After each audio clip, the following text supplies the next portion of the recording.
اعوذ باللہ من الشیطان الرجیم بسم اللہ الرحمن الرحیم الحمد لأہلہ والصلاة علی اہلہا واللعنت علی مستحقہا اما بعد معزز اور محترم ناظرین کرام السلام علیکم ورحمۃ اللہ وبرکاتہ۔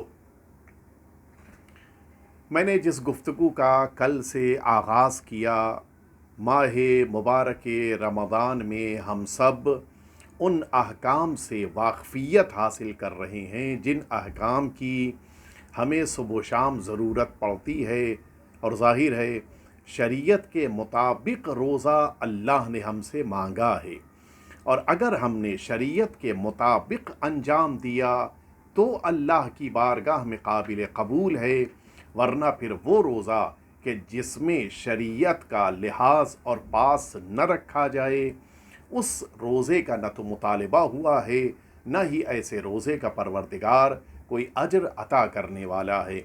ہم سب اس مبارک راتوں میں ان مبارک اور مسعود موقعوں پر اللہ کی اس بندگی کو اختیار کر رہے ہیں جس بندگی کو پروردگار نے بے پناہ پسند فرمایا ہے۔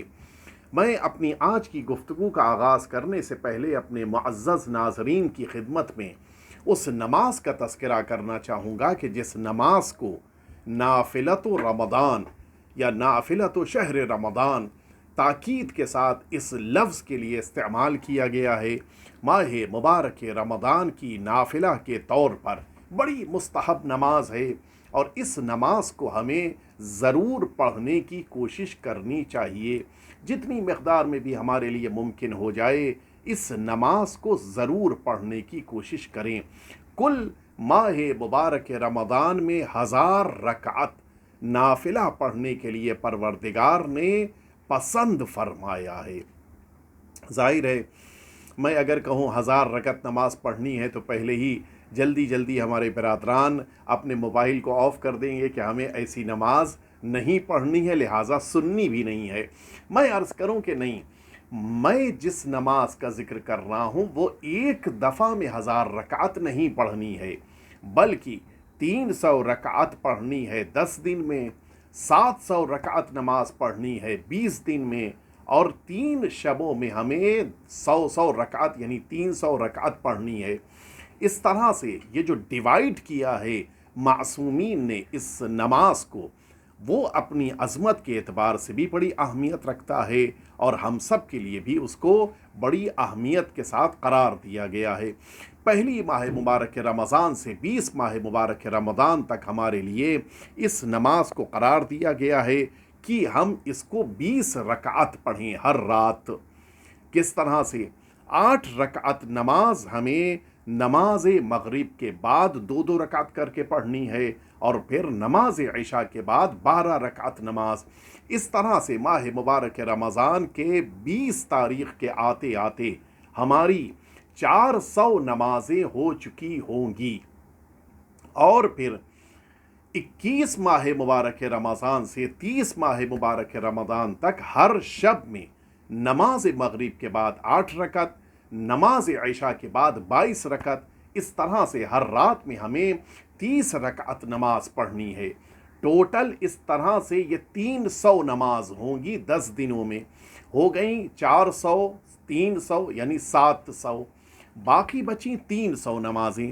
شبہائے قدر جو ماہ مبارک رمضان میں 19 کی شب، 21 کی شب اور 23 کی شب ہے، ان 3 شبوں میں 100 یہ 300 رکعت نماز نافلہ مستحب ہے۔ اس طرح سے 700 اور 300 کو جب پلس کر دیا جائے گا ہو جائیں گی 1000 رکعت نماز۔ یہ 1000 رکعت نماز میں شبہائے قدر میں صرف یہ خاصیت ہے کہ ہمیں شروع کی 2 شبہائے قدر میں 100 اور 20 یعنی 120 رکعت نماز پڑھنی ہے، اور تیسری شب قدر میں 100 + 30 یعنی 130 رکعت نماز پڑھنی ہے۔ یہ نماز ہمیں 2 رکعت کر کے ٹھیک نماز صبح کی طرح پڑھنی ہے۔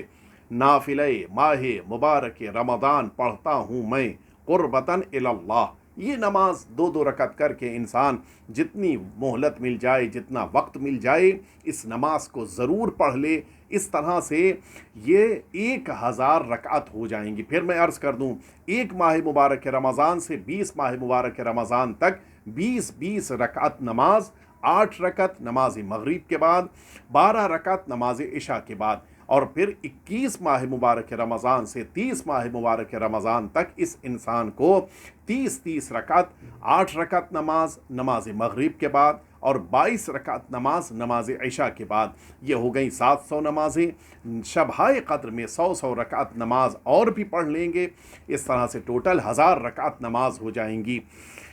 ہر نماز کے بعد اگر یعنی 2 رکعت کر کے نماز پڑھیں گے، 7 انسان 1000 رکعت نماز پڑھے گا. اس طرح سے 500 نمازیں پڑھے گا.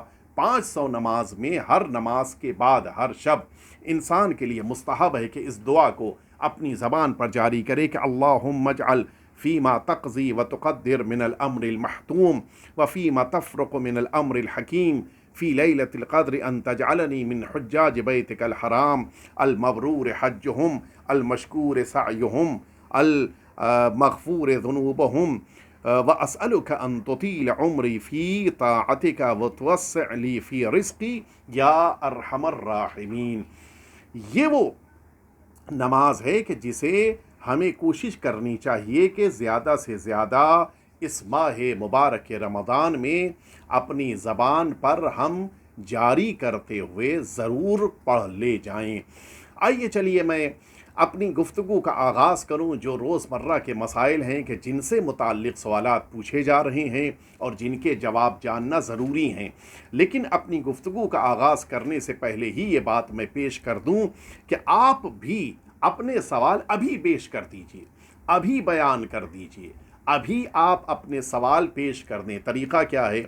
آپ کو ڈسکرپشن میں جو لنک دی گئی ہے اس پر چلے جائیے. آپ آرام سے اپنے سوالات لکھ کر بھیج دیجئے. اور اگر آپ چاہیں کہ جلدی آپ کا سوال پہنچ جائے تو بڑا اچھا طریقہ ہے، کمنٹس میں آئیے اور آپ میری گفتگو پر اپنے تاثرات پیش کرنے کے ساتھ ساتھ یعنی اپنے اس کمنٹس میں یہ لکھنے کے ساتھ کہ آپ کو میری بات کیسی لگی اور کتنا آپ سمجھ پائے، ساتھ میں یہ جملہ بھی ضرور لکھ دیجئے کہ آپ کے لیے کون سا سوال ہے جو آپ کی زندگی میں ماہ مبارک رمضان سے متعلق ہے کہ جسے آپ نہیں جانتے. ہم سے پوچھنے کے لیے آپ اس کو کمنٹس میں لکھ دیجئے. انشاءاللہ اگلے پروگرام میں اس کا جواب ضرور آپ کی خدمت میں پیش کیا جائے گا. آئیے میں آج جو آپ کے سوال ہیں ان کی طرف آپ کو لے کر چلوں. ایک سوال جو بہت زیادہ پوچھا جاتا ہے کہ کس انسان پر ماہ مبارک رمضان میں روزہ واجب نہیں ہے. بڑا اہم سوال ہے. بڑی توجہ سے ہمارے تمام ناظرین اور سامعین اس کو سن اور سمجھ لیں تاکہ اچھی طرح سے اس کے اوپر عمل پیرا ہو سکیں.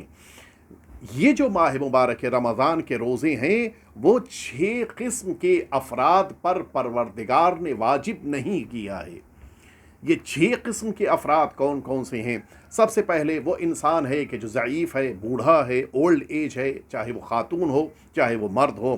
اس کے لیے روزہ رکھنا اگر ممکن نہیں ہے یا روزہ رکھنا عام تکلیفات کی بنسبت بہت زیادہ تکلیف کا سبب ہو، ایسے انسان پہ اللہ نے روزے کو فرض نہیں کیا ہے.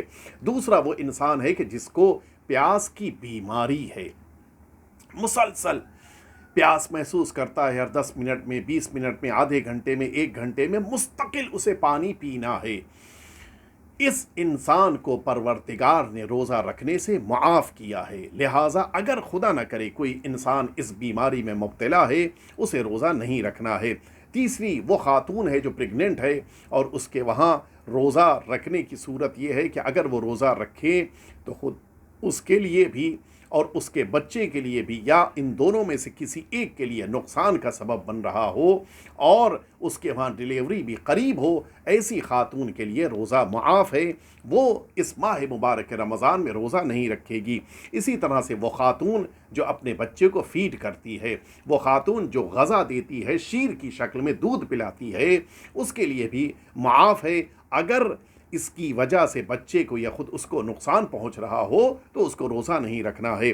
اسی طرح سے وہ انسان کہ جس کا روزہ کسی دوسرے واجب کے چھوٹ جانے کا سبب بن جائے، وہ دوسرا واجب جیسے کوئی ایک انسان ہے کہ جس کے اوپر کسی کی کفالت واجب ہے، اگر وہ روزہ رکھے گا تو پھر وہ رزق مہیا نہیں کر پائے گا، تو پھر ایسی صورت میں اس کو روزہ نہیں رکھنا ہے۔ یعنی کسی واجب کے چھوٹ جانے کا سبب بن رہا ہو روزہ رکھنا، تو پھر روزے کو چھوڑے گا، اس واجب کو اختیار کرے گا۔ لیکن ان سب میں وہ ضعیف العمر کے جو ماہ مبارک رمضان میں روزہ نہیں رکھ سکتا، وہ یا وہ انسان کے جو پیاس کا مریض ہے، ان دونوں کے لیے تو اگر پیاس کا مرض اس کا آخر عمر تک باقی رہے تو ان دونوں کو تو قضا نہیں کرنی ہے، لیکن پریگننٹ خاتون کے لیے یا بچے کو فیڈ کرنے والی خاتون کے لیے یا دوسرے واجب کے ترک ہو جانے کا سبب بننے والا روزہ جسے چھوڑنے کی اجازت ہے، ایسے افراد کو بعد میں قضا کرنی ہے۔ یہ ہو گئے 5 قسم کے افراد۔ وہ چھٹا انسان کے جس کو روزہ نہیں رکھنا ہے وہ بہت زیادہ قابل غور بھی ہے اور جس پر ہم سب کو توجہ دینی ہے۔ شاید ہم میں سے کوئی اس مسئلے کی بنا پر اس سال ماہ مبارک رمضان میں اس کی ذمہ داری ہو کہ وہ روزہ نہ رکھے۔ یہ چھٹا انسان کون ہے؟ شریعت کے مطابق آیت اللہ العظمیٰ اغیثی ثانی نے جو تاکید فرمائی ہے، اور اسی لیے یہ جو خاص مسئلہ ہے، اس مسئلے میں آیت اللہ العظمیٰ اغیثی ثانی کے مقلدین کو توجہ دینی چاہیے۔ وہ تمام ہمارے ناظرین اور سامعین جو دنیا کے کسی بھی گوشے میں ہیں، اس مسئلے پر خاص طور سے شروع سے آخر تک توجہ دیں۔ سوال کیا ہے کہ کس کو روزہ نہیں رکھنا ہے؟ وہ قسم جو انسان کی یہاں پر بیان کی جا رہی ہے اس پر ہماری پوری توجہ ہونی چاہیے۔ 2 طرح کے افراد کے لیے روزے میں خاص چھوٹ ہے۔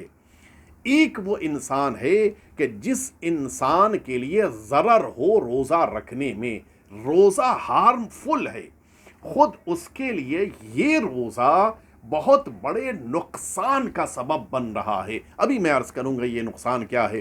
اور دوسری صورت یہ ہے کہ وہ انسان کہ جس کے لیے روزہ رکھنا اتنی بڑی تکلیف کا سبب بن جائے کہ جس کو عام طور پر برداشت نہیں کیا جاتا، جس کو عام طور پر ایک انسان تحمل نہیں کر سکتا، جس تکلیف کو نہیں اٹھا سکتا۔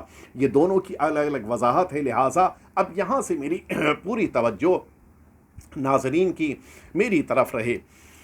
یہ جو روزے کے ضرر اور نقصان کی بات ہے، اس کی بھی 2 کنڈیشنز ہیں۔ ایک کنڈیشن انسان کے لیے ضرر کا یقین ہو کہ میں روزہ رکھوں گا میری بیماری بڑھ جائے گی، میں روزہ رکھوں گا مثال کے طور پر میں شوگر کا خدا نہ کرے پیشنٹ تو شوگر بڑھ جائے گی، بی پی کا خدا نہ کرے پیشنٹ تو بی پی ہائی ہو جائے گا۔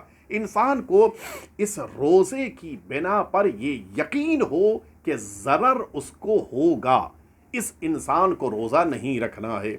اور اسی طرح سے اس کے لیے ڈاؤٹ ہو کہ اگر میں آج روزہ رکھوں گا تو یہ روزہ میرے لیے کسی طرح کے نقصان کا باعث بن جائے گا، مجھے یقین نہیں ہے لیکن ڈاؤٹ ہے کہ شاید میرا بی پی بڑھ جائے، شاید میری شوگر بڑھ جائے، شاید میری بیماری میں اضافہ ہو جائے۔ تو یہ انسان 2 طرح سے۔ اب وہ انسان کے جس کو ضرر کا یقین ہوتا ہے وہ بھی 3 طرح کے ہیں۔ یا اس بات کا یقین ہے کہ میں ہلاک ہو جاؤں گا، خدا نہ کرے میری ڈیتھ ہو جائے گی، یا انسان کو اس بات کا خوف ہے کہ میرے اوپر ظلم ہوگا، یعنی خدا نہ کرے اگر میں نے روزہ رکھا تو میرے بدن کا، میری باڈی کا کوئی ایک پارٹ ہے کہ جس کو کاٹنا پڑ جائے گا، خدا نہ کرے میری ہارٹ بیٹ رک جائے گی، یا اس طرح سے انسان کو یقین ہو دوسرے مرحلے میں کہ یہ بیماری جو میرے ساتھ ہے اگر روزہ رکھا جائے گا تو یہ بیماری بڑھ جائے گی، اس میں شدت پیدا ہو جائے گی۔ یا تیسری وجہ، اگر وہ جانتا ہو کہ روزہ رکھنے کی بنا پہ میں علاج نہیں کر پاؤں گا، مثال کے طور کے اوپر دوا دوپہر میں کھانی ہے اور دوپہر ہی میں کھانی ہے، لہٰذا اب اگر نہیں کھائے گا تو بیماری بڑھ جائے گی۔ ڈاکٹر سے پوچھا، انہوں نے کہا نہیں، سحری میں اور افطاری میں تو کھانا ہی کھانا ہے، دوپہر میں بھی کھانی ہے، تو اب یہ انسان دوپہر میں دوا کھانے کے لیے اس دن کے روزے کو چھوڑ دے گا، لیکن بعد میں اس کو قضا کرنی ہے۔ اسی طرح سے اگر اس کو یہ ڈاؤٹ بھی ہو کہ ان صورتوں میں سے کوئی صورت پیدا ہو رہی ہے، اس انسان کو بھی اس دن کا روزہ نہیں رکھنا ہے۔ لیکن اب آئیے، جو اہم ترین مسئلہ ہے، جو اس سال کا مسئلہ ہے، جو پوری دنیا کا مسئلہ ہے، جس پر ہم سب کو توجہ دینی ہے، وہ مسئلہ ہے اگر انسان کوئی بیماری بھی نہیں ہے، دوا بھی نہیں کھانی ہے، کسی طرح کا کوئی علاج بھی نہیں ہے، لیکن دنیا میں آج جو بیماری پھیل رہی ہے وبا کی شکل میں، اگر انسان کو یہ احساس ہو جائے کہ میں روزہ رکھوں گا تو یہ بیماری میرے اوپر اثر انداز ہو جائے گی کسی بھی طرح سے۔ جیسے آج ایک مشکل ہے انسانوں کے ساتھ کہ خدا نہ کرے اگر یہ بیماری ابتدائی مرحلے میں ہو تو انسان کو زیادہ گرم پانی استعمال کرنا پڑ رہا ہو، اپنی حلق کو یعنی گیلا رکھنا پڑ رہا ہو۔ اگر وہ گیلا نہ رکھے، اگر پانی اس کے حلق تک نہ پہنچے تو اس کی زندگی کے لیے خطرناک ہو سکتی ہے یہ بیماری۔ لہٰذا اب اس کی کیا ذمہ داری ہے ایسے انسان کے لیے کہ جس کو اس بارے میں یہ احتمال ہو کہ یہ بیماری مجھ پر اثر انداز ہو سکتی ہے، یا مجھ کو ایک ایسا نقصان کہ جو لوگوں کے درمیان ناقابل تحمل سمجھا جاتا ہے، ایسا نقصان ہونے والا ہے۔ یہاں پر آیت اللہ العظمیٰ غیثی ثانین نے ایک جملہ لکھا ہے کہ وہ قربت مطلقہ کی بنا پر روزہ رکھے گا۔ یہ قربت مطلقہ کیا ہے میرے ناظرین، اس کو اچھی طرح سے سمجھ لیں۔ قربت مطلقہ کہتے ہیں کہ جس میں انسان کو روزہ تو نہیں رکھنا ہے، لیکن جن چیزوں سے پرہیز کرنا پڑتا ہے روزہ رکھ کے، ان چیزوں سے پرہیز کرنا ہوگا اللہ کے لیے، لیکن جس مقدار میں اس کی مجبوری ہے اسے اختیار کرنا ہوگا۔ میں اپنے ناظرین کے لیے کلیئر کر دوں، مثال کے طور پہ دوپہر میں روزہ تو نہیں رکھنا ہے، دوپہر میں روزے کی حالت میں کھانا منع ہے، پینا منع ہے، مثال کے طور کے اوپر اس کے لیے پیغمبر اسلام اور اہل بیت اطہار پہ تہمت لگانا منع ہے، اس کو یہ سارے کام چھوڑنے ہیں۔ کھانا پیٹ بھر کے نہیں کھانا ہے، پیغمبر اسلام پر تہمت تو خیر عام حالتوں میں بھی حرام ہے، روزے کی حالت ہو نہ ہو تب بھی حرام ہے۔ پانی کی جہاں تک بات ہے، چونکہ پانی پینا اس کی ضرورت میں شامل ہے، گویا مجبوری ہے، لہٰذا پانی تو پیے گا، لیکن اب وہ چاہے کہ پیٹ بھر کے کھانا بھی کھائے، وہ چاہے کہ لوگوں کے ساتھ بیٹھ کر جس طرح سے عام حالتوں میں روزے کی نہ ہونے کی صورت میں کھانا کھایا جاتا ہے، وہ کہا نہیں، یہ نہیں ہو سکتا۔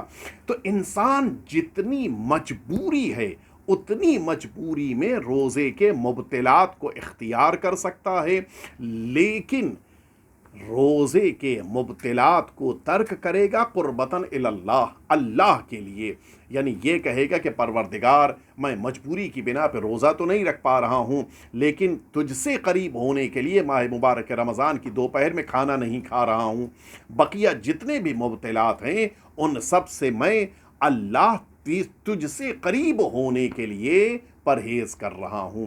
یہ ہمارے ناظرین کے ذہن میں رہے، اور یہ جو قربت مطلقہ ہے یہ خاص حکم ہے، اس پر ہمیں توجہ دینی ہے۔